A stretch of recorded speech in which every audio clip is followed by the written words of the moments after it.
I'm John Banther, and this is Classical Breakdown. From WETA Classical in Washington, we're your guide to classical music. In this episode, I'm joined by WETA Classical's Evan Keeley, and we're talking about 20th century French composer Cécile Chaminade.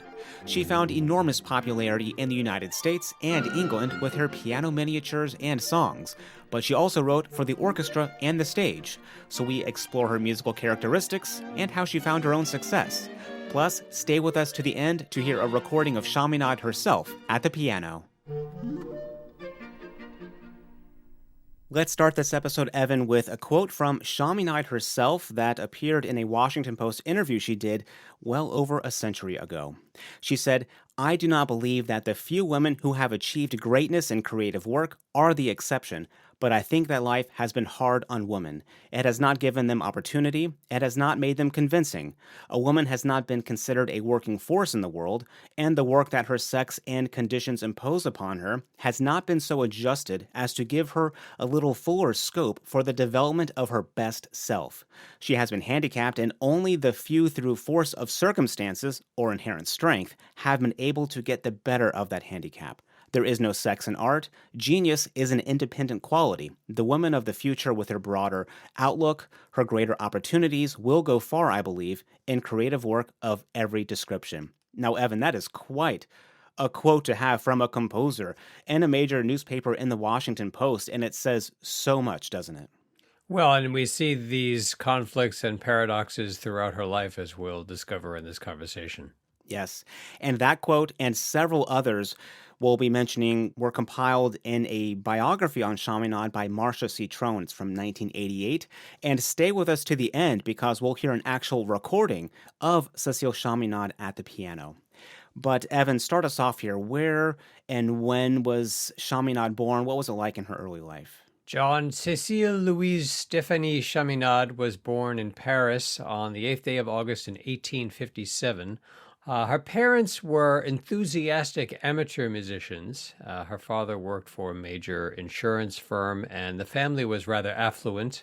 They owned a property just outside Paris. Le Vésinet was the name of the residence. And over the years, that actually became Cécile Chaminade's primary home for many years. And it was a place where there was a lot of music making happening and a lot of prominent people would come by. Georges Bizet made a visit to Le Vésinet in 1869. Cécile Chaminade would have been 11 or 12 years old at that point.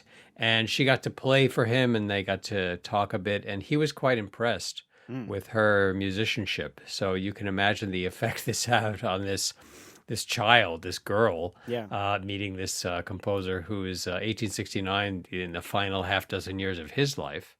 She was probably already composing at that point. We do have a biography of her by her niece that was published probably in the late 1940s, a few years after Cécile Chaminade's death. And her niece claims that Cécile Chaminade was already composing music by the age of 7. We're not really sure about that, but clearly a precocious talent, both as a pianist and a composer from a very early age.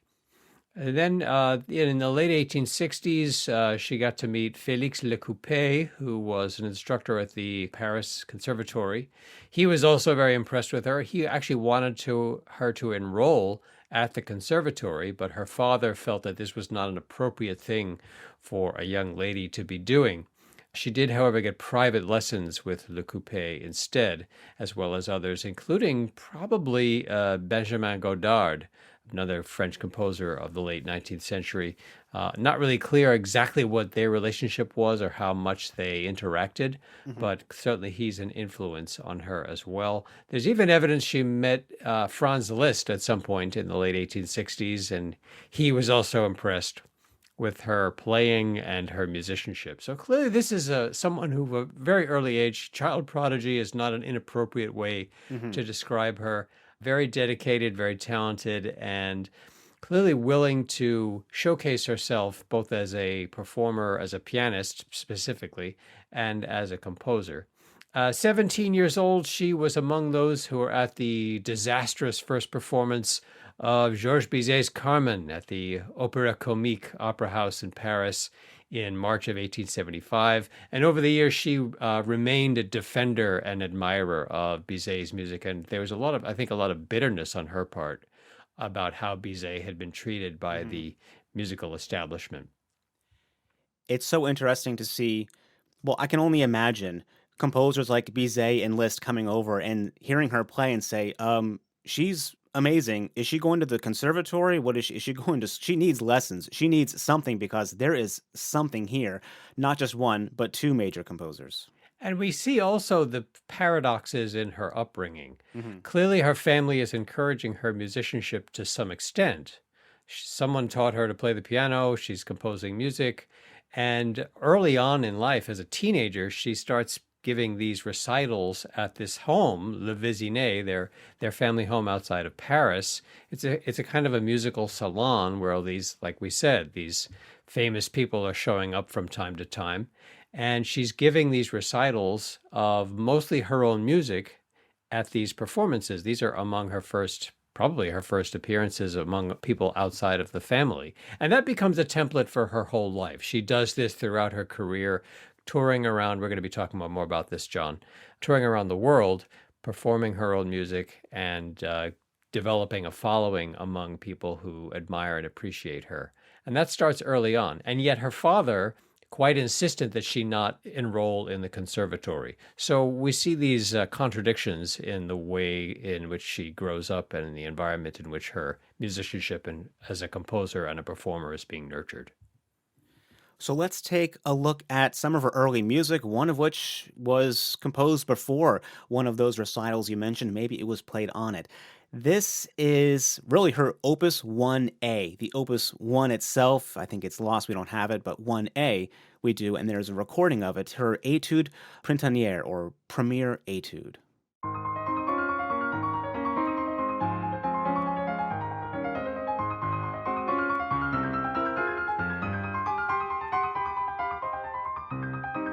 Now, Evan, we hear a lot of Opus 1s from composers, especially on this podcast.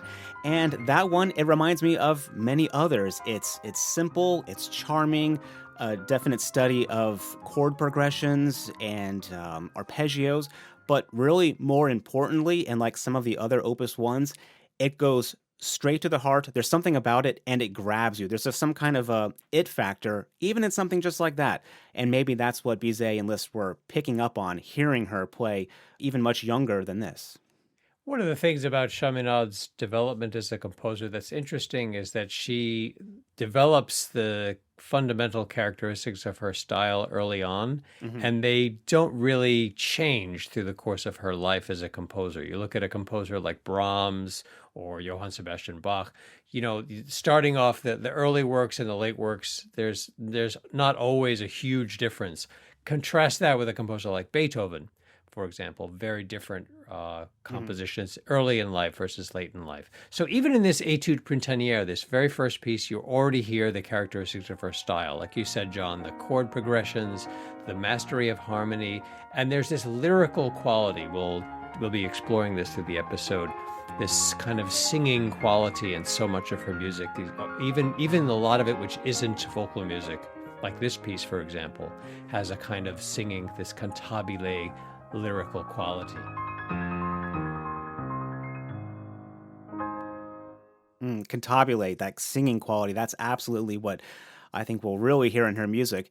And just a few years later, in 1880, so really in her early 20s now, she has her Opus 11, a piano trio, and these are some of her more still popularly performed works. And even just a few years later, there is a natural but also drastic rise in the maturity compared to that Opus 1A we just heard.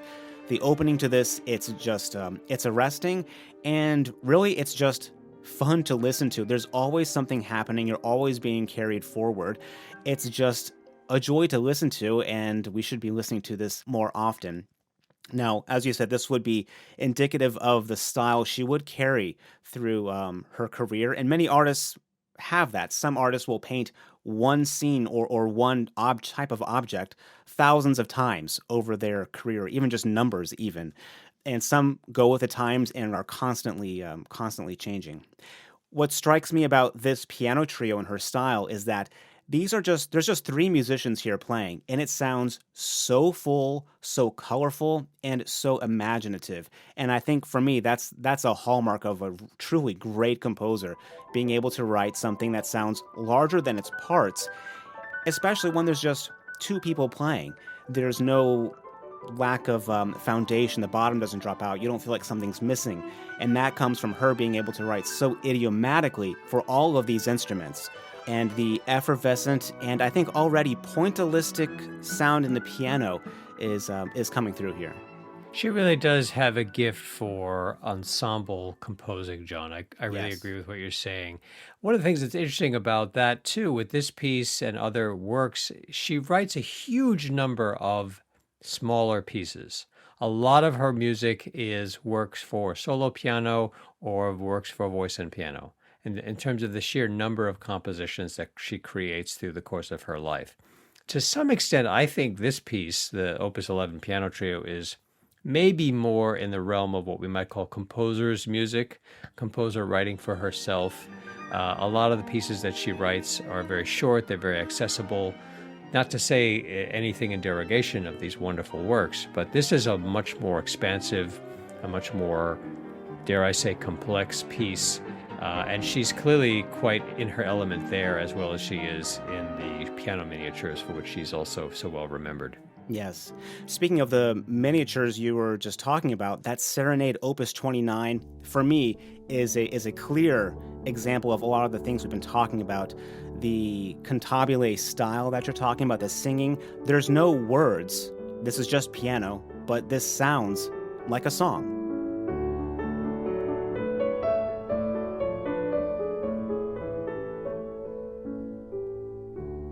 It sounds like there's something more here, but it's just the piano. Definitely a characteristic of her style in most of her compositions, and one of the many things that makes her music so compelling. Some of the works are quite virtuosic, some of them are on the more simple side, some are in between. Sometimes it's a whole combination of all of that, like in her 6 concert etudes from 1886, so we're moving forward a little bit.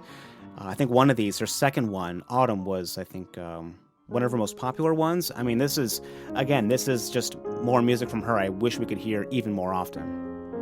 And I hope that this episode will be among the things that do garner more and more interest in this very fine composer.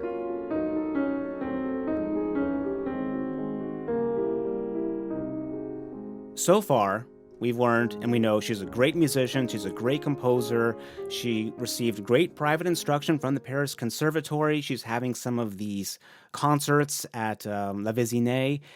As great as this situation sounds so far, it's actually not as good as it seems because she was not allowed to actually attend the conservatory, which to this day is still a major part in developing a music performing career. Not the only one, but it's still a big one. You are studying with multiple teachers who have all kinds of different vantage points. You are performing with your friends, your peers. You are studying together. You're bouncing ideas off of each other. You're networking. And that idea continues for decades through a musician's career. She doesn't have access to any of that. And that really limits what she would do later on as well. You really see that throughout her career, John. She certainly has relationships with other composers. Ambroise Thomas, for example, was someone who knew her and admired her. We talked about she probably studied at least briefly with Benjamin Godard. And yet, as you said, not going to the conservatory, not being in that environment where you're immersed in these relationships with other musicians, you really see that as a deficit throughout her career. You especially see it, I think, in the fact that she's very popular in a lot of places, as you and I will discuss. But Paris is a place where she never quite really gets a toehold in the musical scene to the extent that maybe a conservatory-connected composer would have. Yes, that's a good point. And she did find a lot of her success and premieres outside of Paris in the provinces, or as we'll learn, abroad as well. So she's getting into her 20s now, approaching 30, I think. And she's writing, and she does have some large-scale works. One is a Concertstück for piano and orchestra. Absolutely incredible. Another is an opera she wrote that was never quite premiered. Tell us about this. So La Sevillane is a work that she wrote in the 1880s, probably 1882. So that's when it was first performed. It was a private performance at Le Vésinet, the family home. Piano reduction. If there's an orchestration somewhere, I don't know where one can find it. But at that performance, she was at the keyboard. She must have had some friends performing the piece. A one-act opera comique. So, spoken dialogue, kind of like a German Singspiel, or you think of that genre of 19th century French opera. And there was some talk about maybe getting a professional performance of this opera, but it never materialized. And it's not really clear why. It's a huge commitment, of course, to make in terms of expense and the press and so forth. And those are things where, I don't know, did she feel insecure about the piece? Did she feel like she wouldn't get the support she needed? Was it too much of a headache? The only thing we know about the piece is the overture was published in a two pianos version, and that's been recorded. I really want our listeners to enjoy this performance of this overture to La Sevillane. It's really a banger.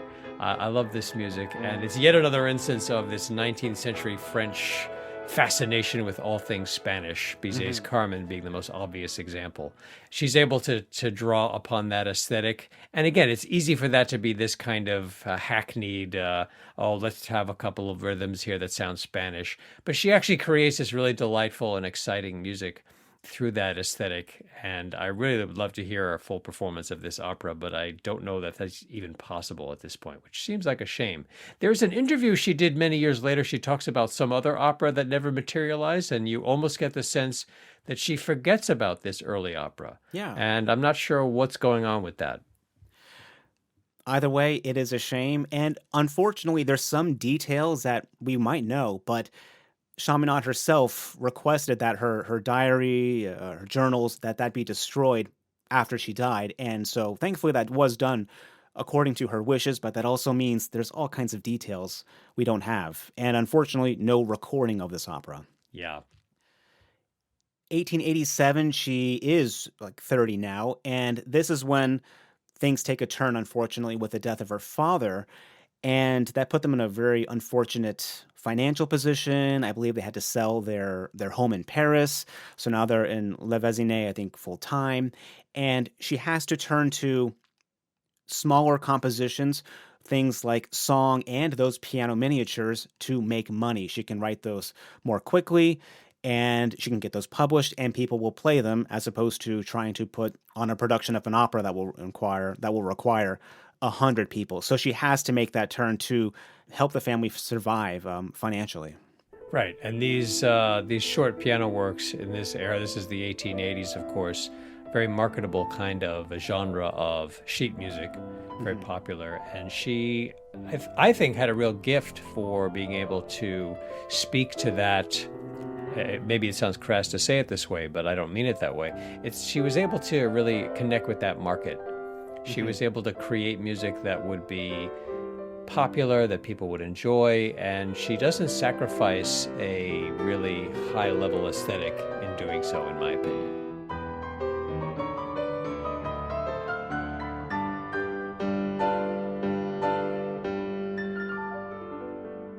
No.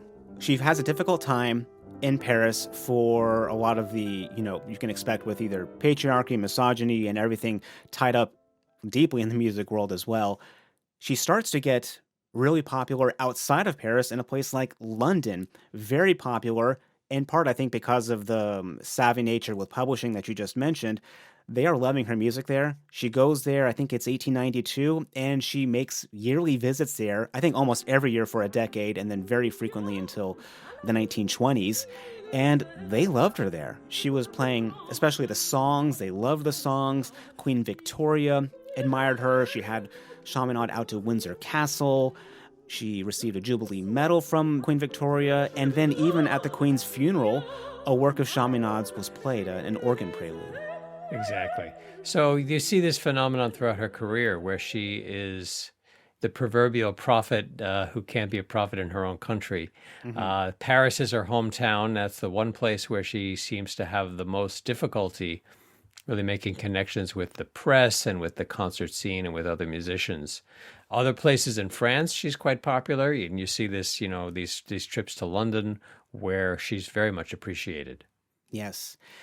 As we said, especially for the songs. So let's take a look at this. And I'll just be honest right away, Evan. I love her songs. Great stuff. Yes, I had to study a lot of German art song in school, a lot of Schubert, a lot of Schumann. I do like it. I don't actively listen to art song all the time, just full disclosure. But when I hear something and it catches me, I definitely listen to it for a while. And whatever she's doing with song is something I really enjoy. All of these, again, that it factor I said at the beginning where it just grabs you, yeah, that's present in her songs. One that I love is Ronde d'amour, I think is how I would say it, Evan, in French. I love this one especially.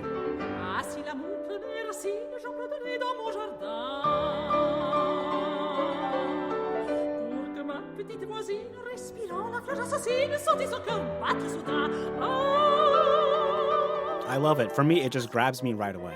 She writes very well in this milieu of the French melody. You think about composers like Gabriel Fauré, Camille Saint-Saëns, Jules Massenet, Emmanuel Chabrier, these composers of that era and a generation before her who were writing these works for voice and piano. And so many wonderful works. It's a great body of literature. And her contributions to this genre, in my opinion, are of just as good a quality as you'd find with a composer like Massenet or Fauré. Mm-hmm. Maybe also as I'm thinking about this and as I've been listening more, I do tend to like more of French art song rather than German. Sometimes Schubert is just a little too... we don't have to be depressed all the time. I think when we're listening to art song. It's a very different aesthetic. Yes. One can even stereotype, the German lied is a very serious thing, and the French melody is so lovely. And that's a simplistic way of looking at it. Yeah. But as I said, I think that Cécile Chaminade had a real understanding of the potentialities of that aesthetic and was able to create really fine works.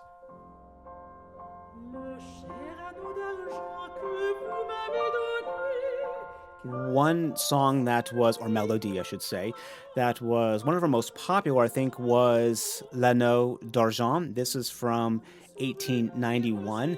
And we should also say this is all in French, and Chaminade speaks only French. And she's in London, but she can't even communicate with him directly. She speaks no English. Right.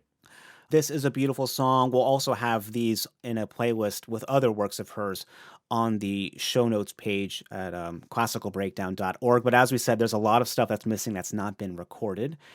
And it wasn't just London. She went to places like Germany, Austria, Belgium, Poland, Hungary, Romania. I mean, she went to a lot of places. And everywhere she went, the people loved her.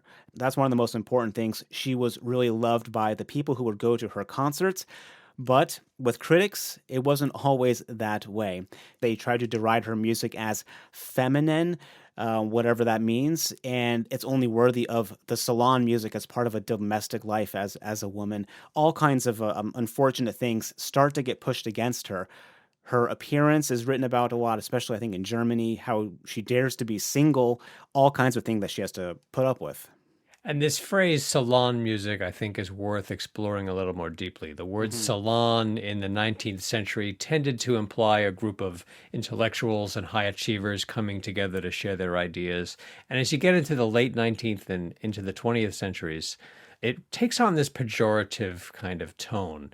This sense that it's this bourgeois recreation, it's these amateurs who don't really know quality, and it's especially associated in the minds of some with women's pursuits, and therefore in this misogynistic milieu, there's this derogation that's associated with quote unquote salon music. Oh, that's not serious music. Yes. That's not high art. That's just a bunch of nice ladies gathering around to entertain one another with these pretty things.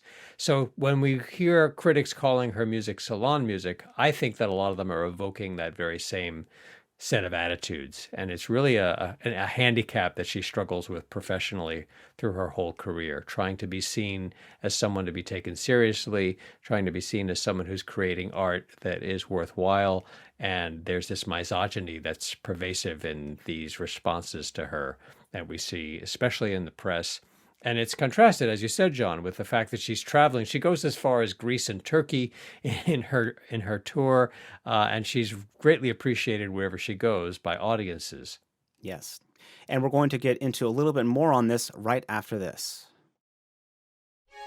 Okay, Evan, so digging into this a little bit more, let's look at a review for a piece we mentioned earlier, that Concertstück for piano and orchestra. It's a shorter work, it's not a full concerto, it's more fantastical, it's rhapsodic, it's less than 20 minutes, and here is a review from a critic who called it a work that is strong and virile, perhaps too virile, and that is the reproach I would be tempted to address it.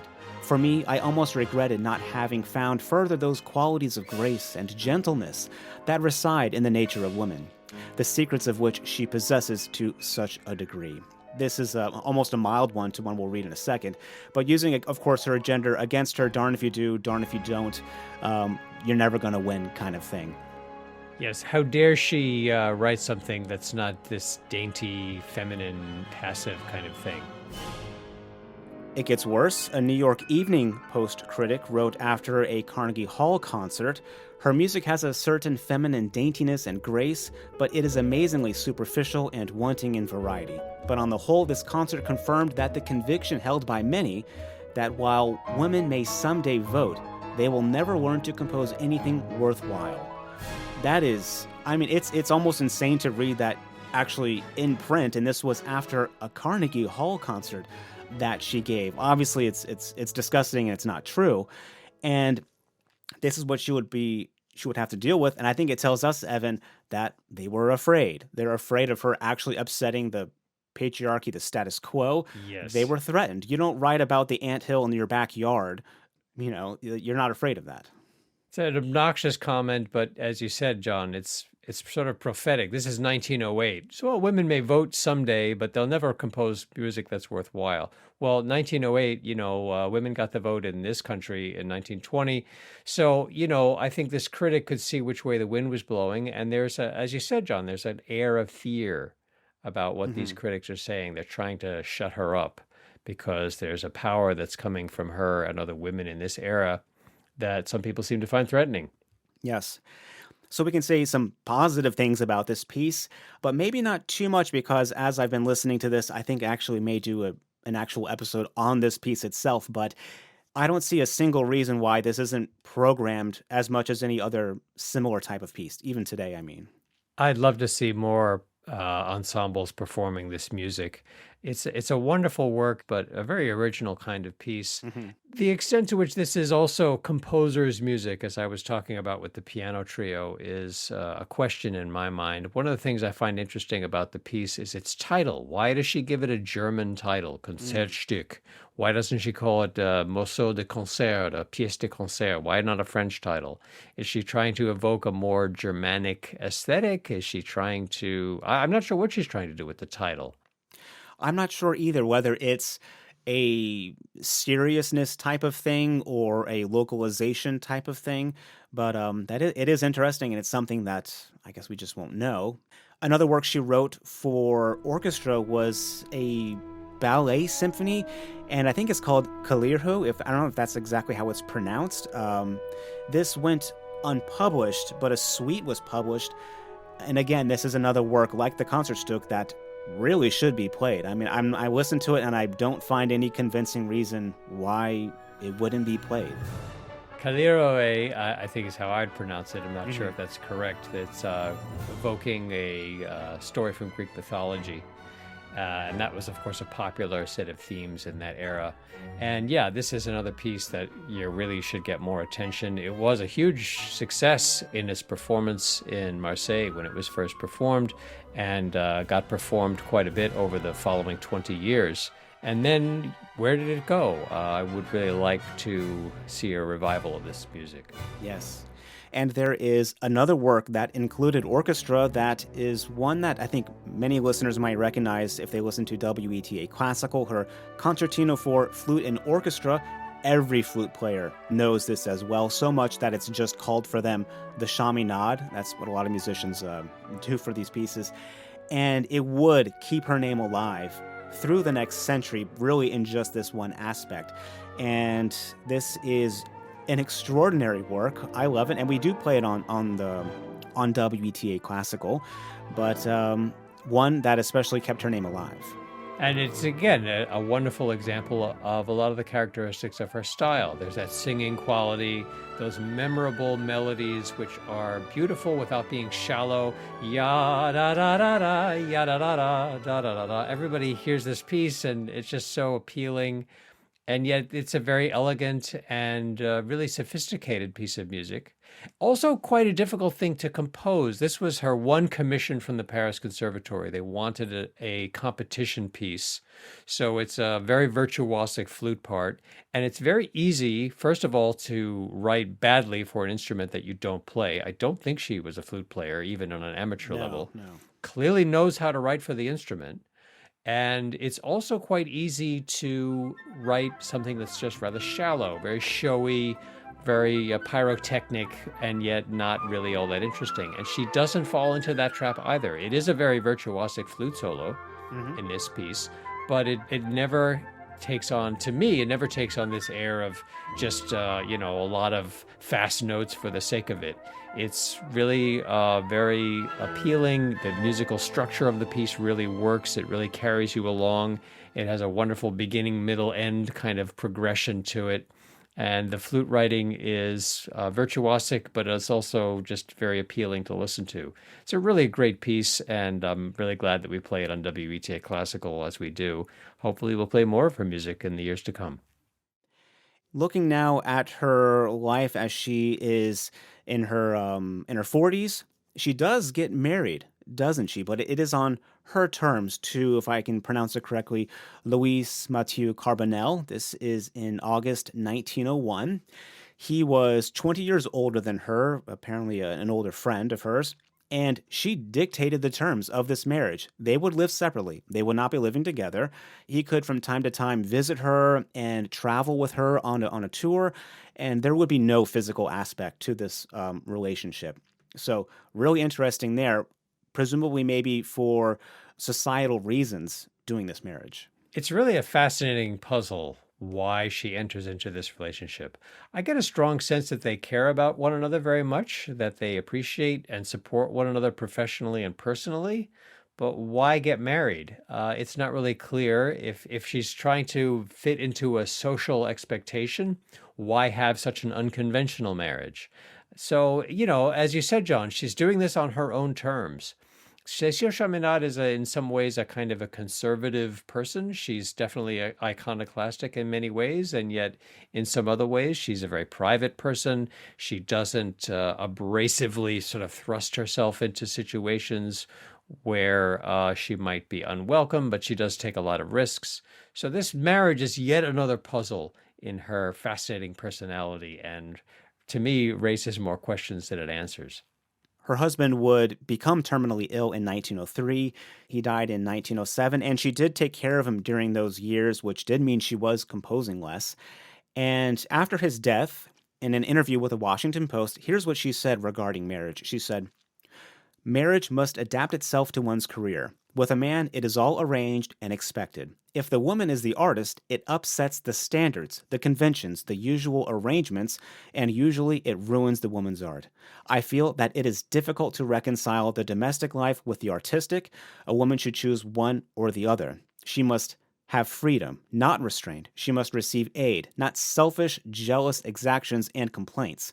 When a woman of talent marries a man who appreciates that side of her, such a marriage may be ideally happy for both." So finding mutual benefits, I think, in that is what she may be describing. Yeah, it's a fascinating comment in an interview, and I don't know if she's describing this is about a year after her husband had died. Mm-hmm. Is she describing their marriage, or is she describing what she wished their marriage had been? I'm more inclined to think the former, but again, an unanswered question. Fascinating set of questions. Yes. People might be wondering, we've mentioned Carnegie Hall, we've mentioned the Post, the Washington Post. She gained a huge following in the United States well before she arrived. And a question as to, well, why did this happen? Maybe similar to London, an obsession or love for her songs. Also, because her music was being published, I think, in these periodicals directed towards women, and playing the piano and singing, especially in the United States at this time, that's a woman's domestic activity. And with her compositions being in these periodicals, that may have grabbed the attention of a lot of these women who are playing and are singing, and these chaminade clubs started popping up all over. And there were a lot of music clubs in general, and I think in the United States at that time, I think over 200 had her name in it, and they were writing letter after letter to her manager or to whomever to get her to come to the United States. And it's weird too because of the sort of dual nature of how she was received. You see, as you said, John, these chaminade clubs very popular, especially among American women.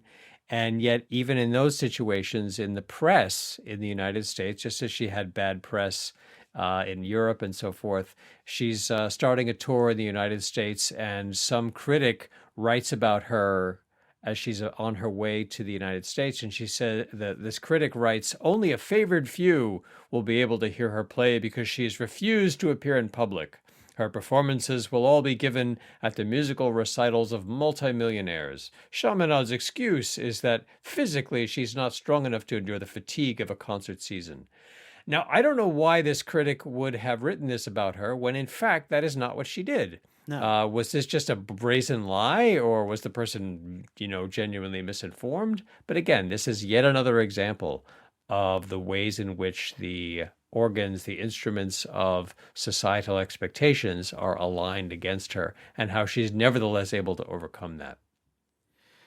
Yeah, it is strange because maybe it's not there's no internet, and it's not around forever to write something like that, because yes, maybe the critic is right. Musicians famously who refuse to play in public and are too weak to perform, famously they start and end their North America tours with Carnegie Hall appearances, and then they go to the most prestigious stages in the country like Orchestra Hall in Chicago and Symphony Hall in Boston.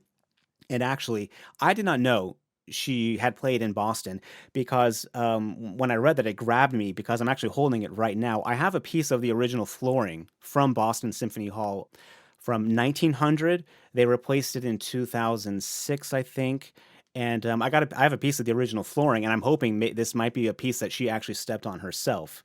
Entirely possible. Yes. Even in that era, this is, the 1910, 1920s, the early 20th century, Boston Symphony Hall, very prestigious venue. Carnegie Hall, as you mentioned, John, Orchestra Hall in Chicago. She's really hitting the major American musical venues, as well as giving private performances throughout the United States. And these chaminade clubs cropping up everywhere are a testimony to how well she was appreciated. And I can say, Evan, I think we appreciated her in a very American way. There is this, you call this an anagram, chaminade. C, concentrated and concerted effort. H, harmony of spirit and work. A, artistic ideals. I don't know. I feel like that's a very American way to appreciate her. Yes, yes. She had a real fan base in this country. Hmm. And what she was playing was basically what we started with in this episode. Those early recitals where she's playing all her music, that's what she's doing on these tours and in the US. She's playing her solo works, she's playing the melody, the art song that she was composing. She was there for, I guess, a few months. She started it and ended it in Carnegie Hall, and almost all of the venues were sold out. The only one that had some empty seats was her repeat visit and concert in Philadelphia, so clearly a huge success. Yes, and she got to go all over the country, as far west as Minneapolis and Milwaukee and Chicago, Cincinnati, St. Louis. She got to go to Washington. She got to meet President Roosevelt and the First Lady. It's easy to throw around the cliches and call this a star-studded kind of event, but she certainly was very much appreciated in the United States. Now into her 50s, I believe. In 1912, her mother dies. That's a hard moment, of course, for her in her life. World War I starts 2 years later. In between, in 1913, she became the first woman composer to receive the Chevalier title for that Legion of Honor in France.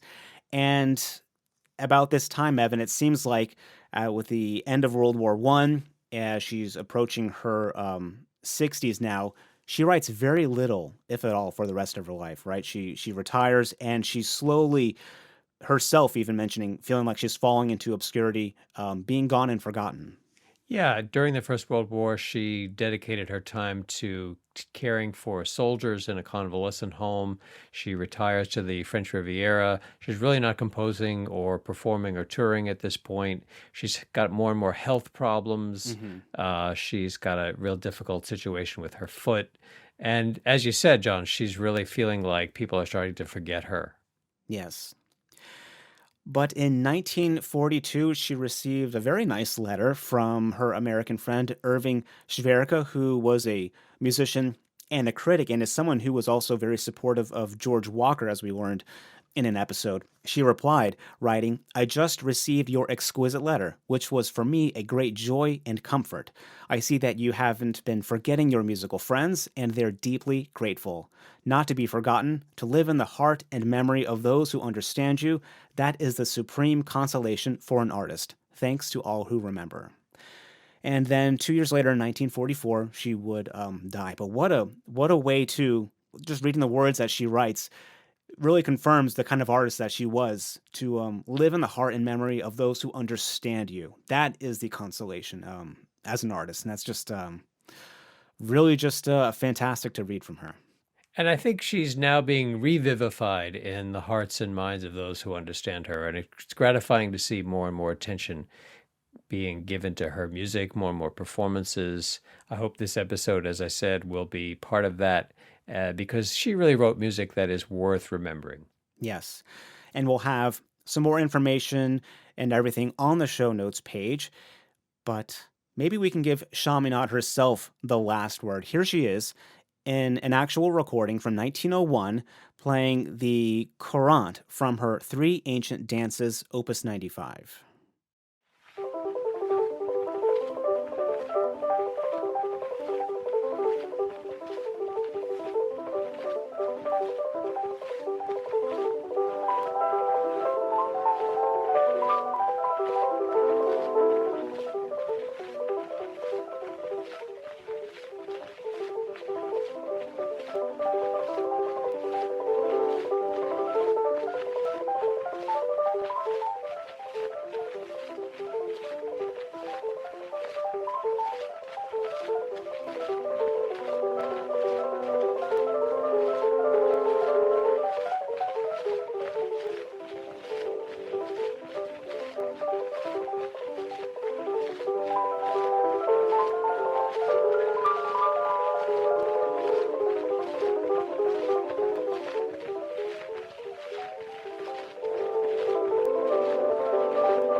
Thanks for listening to Classical Breakdown, your guide to classical music.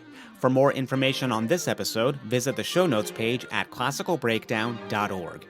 You can send me comments and episode ideas to classicalbreakdown@weta.org. And if you enjoyed this episode, please leave a review in your podcast app.